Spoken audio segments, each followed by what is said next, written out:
Number one is just simply this: learn to be content.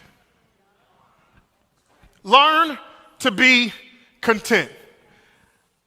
Verse 11 says, I don't say this out of need.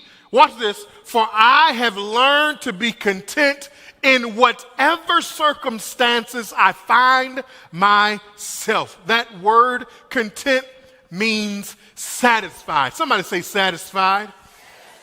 See, contentment is not complacency. Please understand this.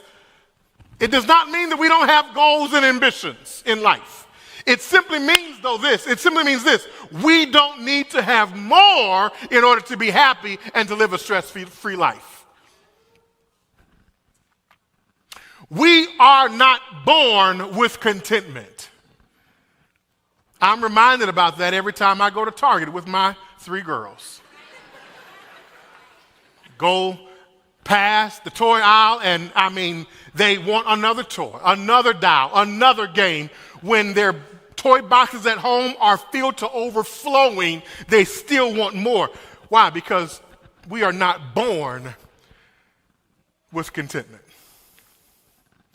Contentment is learned. So, Pastor Devin, well, how do we learn how to become more content? I'm glad you asked. I'm going to tell you. Write this down, because from what I hear, people that take notes in church, they're actually going to get first choice of your mansion in heaven. That's what I heard. So how do we learn to be more content? Number one, stop comparing. Comparing yourself to others always leads to discontentment. How do we learn to be content? Number two, stop being obsessed with having more. I'm coming down your road. Just wait. Happiness has nothing to do with what we have. And so we must stop thinking that the more stuff we get will make us happier. How do we learn to be content? Number three, accept change. Ooh, y'all quiet this morning. Can I remind you, life is a series of change.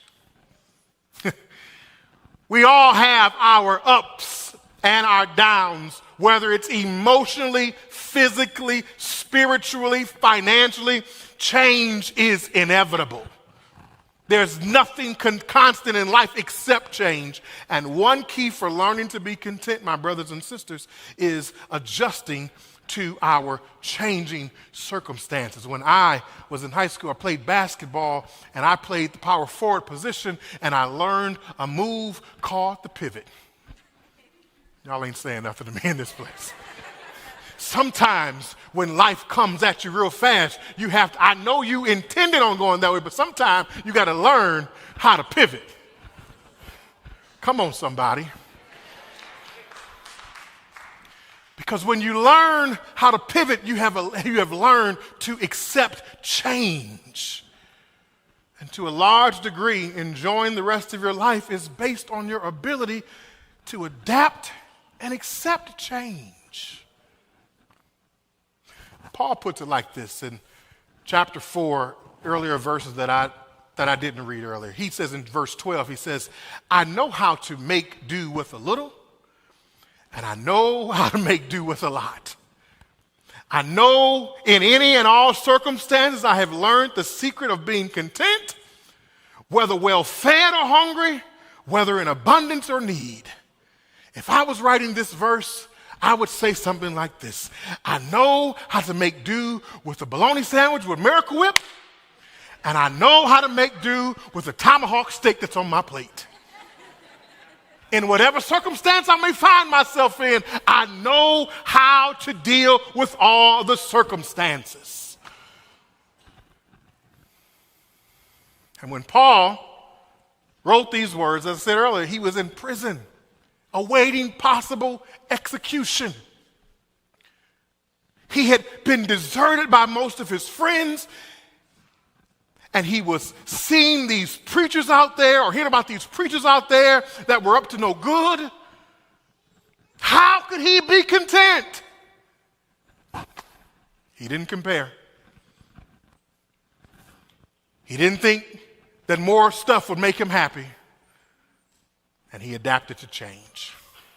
So to enjoy the rest of your life, you must learn to be content.